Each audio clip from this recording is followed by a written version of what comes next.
இன்றைக்கி நம்ம வந்து ஐஸ் மஷ்ரூம் பிரியாணி செய்ய போகிறோம். ஐஸ் பிரியாணின்னு எல்லாம் சொல்லுவாங்க. இன்றைக்கி ரியல் ஐஸ் பிரியாணி நம்ம எப்படி செய்கிறதுன்னு பார்க்கலாம். அதுதான் சீக்ரெட். இது வந்து மஷ்ரூம் கழுவி நல்லா சுத்தம் பண்ணி மஷ்ரூம் எடுத்து வச்சுருக்கிறேன். ஒரு வெங்காயம் எடுத்து கட் பண்ணி வச்சுருக்கிறேன். தக்காளி அரைச்சி வச்சுருக்கிறேன். கொஞ்சம் ஒரு தக்காளி பழம் எடுத்து அரைச்சி வச்சுருக்கிறேன். 2 வெங்காயம் வந்துட்டு பேஸ்ட் பண்ணி வச்சுருக்கிறேன். எதுக்கு 3 வெங்காயம் சேர்த்துக்கிறேன்னு சொல்லிட்டு அப்புறமா சொல்கிறேன் நான். அதான் ரீசனு 3 வெங்காயம் சேர்த்துக்கிறதுக்கு. 1 கிளாஸ் தேங்காய் பால் சேர்த்துக்கலாம். உருளைக்கிழங்கு எடுத்துருக்கிறேன், கட் பண்ணி வச்சுருக்கிறேன். தண்ணி சேர்த்துக்கு ரெடி பண்ணிக்கலாம். இப்போ கொஞ்சம் எண்ணெய் ஊற்றிக்கலாம் நம்ம. ஏன்னா ஃபுல்லாக நெய் ஊற்றினா ஃபுல்லாக நெய் வாசம் வந்துடும். அதனால் கொஞ்சம் எண்ணெய் மட்டும் ஊற்றிக்கலாம். அதில் ஒரு ஏலக்காய், ஒரு சின்ன பட்டை, ஒரு ஸ்டாரு, கொஞ்சம் சோம்பு எல்லாம் இதில் போட்டு முடிக்கிறேன். சில பேருக்கு பிரியாணி செய்யும்போது வாயில் கிடைச்சா பிடிக்காது. அதனால நான் இந்த மாதிரி சின்ன இதில் குட்டி பாலில் போட்டு மூடிட போகிறேன். இப்போ எண்ணெய் ஊற்றியாச்சு. எண்ணெயில் இந்த பால் போட்டாச்சு. இப்போ நம்ம வெங்காயம் சேர்த்துக்கலாம். வெங்காயம் சேர்த்தாச்சு. இப்போ வதங்கிட்டது அரைச்சி வச்ச வெங்காயமே இப்போ இதில் சேர்த்துடலாம்.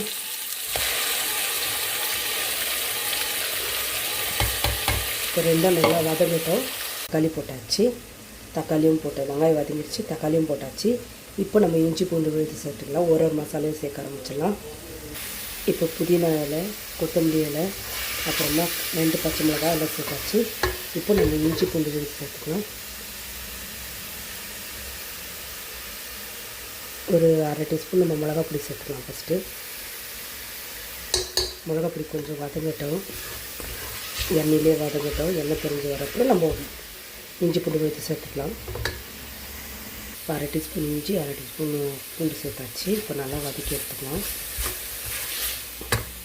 இப்போ ஒரு 2 டீஸ்பூன் வந்துட்டு தயிர் எடுத்துக்கலாம். 2 ஸ்பூன் தயிர் போட்டாச்சு. இப்போ நம்ம வதக்கிக்கலாம். இப்போ நம்ம மஷ்ரூம் போட்டுக்கலாம். மஷ்ரூம் உருளைக்கிழங்கு 2 சேர்த்தாச்சு. இப்போ நம்ம உப்பு சேர்த்துக்கலாம். உப்பு சேர்த்துக்கலாம். நம்ம இது மிக்ஸ் பண்ணி விட்டாச்சு. இப்போ இது நல்லா வதங்கட்டும். இப்போது மஷ்ரூம் உருளைக்கிழங்கு நல்லா வேகட்டும். நம்ம மூடி வச்சிடலாம். நல்லா கதறிட்டாச்சு. இப்போ நம்ம மூடி போட்டு வேக விடலாம். கொஞ்சம் நேரம் மஷ்ரூமும் உருளைக்கிழங்கு கொஞ்சம் வேகட்டும். வெந்த பிறகு நம்ம தேங்காய் பால் சேர்த்துக்கலாம். இதில் மஷ்ரூம் வந்து நம்ம எந்த தண்ணியை ஊற்றலை. மஷ்ரூமில் இருந்த தண்ணியிலே உருளைக்கிழங்கும் மஷ்ரூமும் நல்லா வெந்துருச்சு. நான் எதுக்கு ஜாஸ்தி வெங்காயம் அரைச்சி ஊற்றியாச்சுன்னா கிரேவி நம்மளுக்கு வேணும். ஏன்னா நம்ம பழைய சாதத்தில் பிரியாணி செய்கிறதுனால நம்மளுக்கு வந்து கிரேவி நிறைய இருந்தால் தான் நல்லாயிருக்கும். இல்லைனாக்கா அந்தளவுக்கு நல்லா இருக்காது. அதனால நான் கிரேவிக்கோசரமே வெங்காயம் நிறைய போட்டு அரைச்சி ஊற்றினேன். தக்காளியும் அரைச்சி ஊற்றிட்டேன். இப்போ நம்ம இந்த ஸ்டேஜில் வந்து கிரேவி வேணுன்றதுக்காக தேங்காய் பால் சேர்த்துக்கலாம். இப்போ நல்லா வெந்துடுச்சு. இப்போ நம்ம தேங்காய் பால் சேர்த்துக்கலாம்.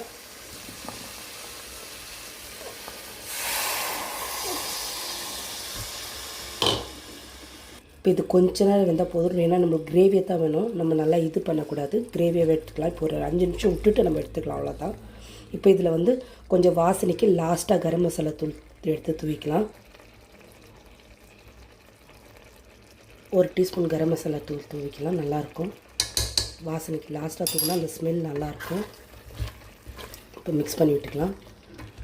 அவ்வளோதான். இப்போ நம்ம ஒரு 2 மினிட்ஸில் இறக்கிடலாம். இறக்கிட்டு நம்ம எப்படி இப்போ ஐஸ் பிரியாணியை இதில் செய்ய போகிறோம் செஞ்சுக்கலாம்.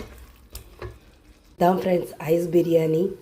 எல்லாம் ஐஸ் பிரியாணின்னு சொல்லுவாங்க. இன்றைக்கி நம்ம ஐஸ் பிரியாணி உண்மையாக பண்ணலாம். ஐஸ் பிரியாணியை இது பழைய சாதம். நம்ம காலையில் வச்சதாகட்டும், நைட்டு வச்சதாகட்டும் பழைய சாதம்.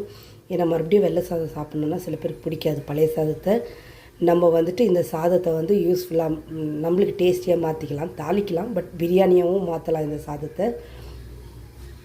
இந்த பழைய சாதத்தில் கொஞ்சம் ஒரு மாதிரி சோறு கொஞ்சம் ஸ்டிக்கியாக இருந்துச்சுன்னா கூட நம்ம ஐஸ் இருக்குது இல்லைங்களா, ஐஸோ இல்லை கோல்டு வாட்டர் இருந்தாக்கா நம்ம எடுத்து கோல்டு வாட்டர் இல்லை ஐஸில் வந்துட்டு வாஷ் பண்ணிக்கலாம். ஃபஸ்ட்டு சாதத்தை நம்ம வாஷ் பண்ணிக்கலாம். கோல்டு வாட்டர் இல்லை ஐஸு எதுனாச்சும் இருக்குன்னு என்கிட்ட கோல்டு வாட்டர் இல்லை. அதனால் ஐஸ் போட்டு நான் வாஷ் பண்ணிக்கிறேன். ஐஸ் போட்டு இதை வாஷ் பண்ணி வச்சுக்கலாம். உப்பு ஐஸ் நல்லா ஐஸ் போட்டு வாஷ் பண்ணி வச்சுக்கலாம். அதை ஃபஸ்ட்டு நல்லா மிக்ஸ் பண்ணிக்கலாம்.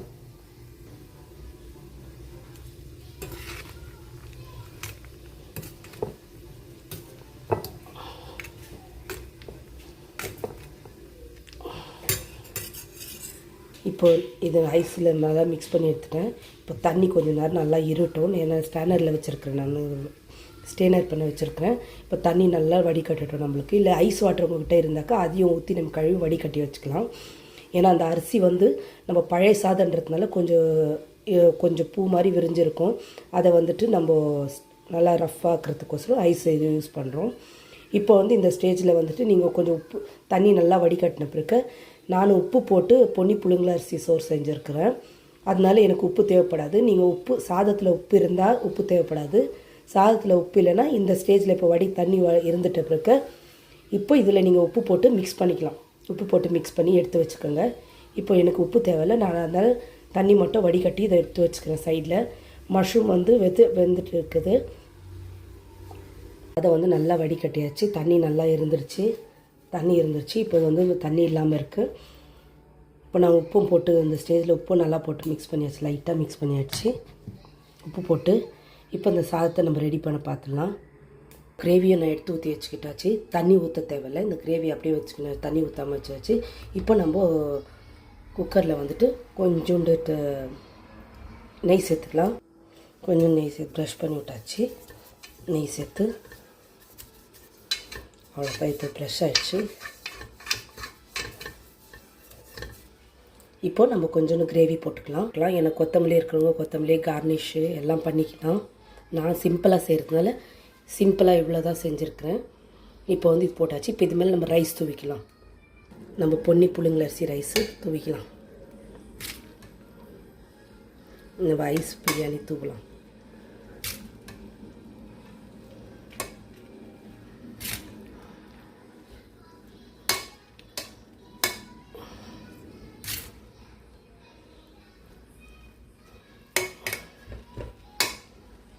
இப்போ மறுபடியும் அந்த கிரேவி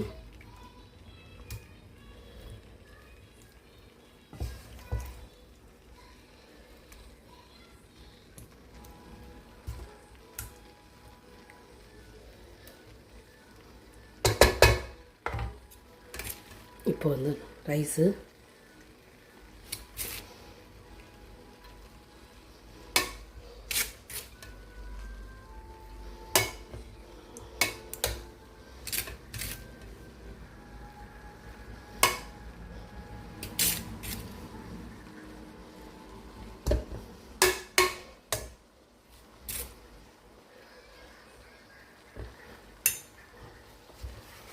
மறுபடியும் கொஞ்சம் கிரேவி.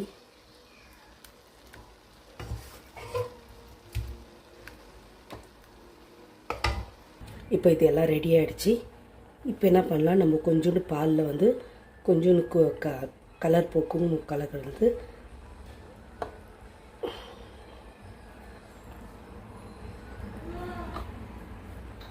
ஊற்றியாச்சு.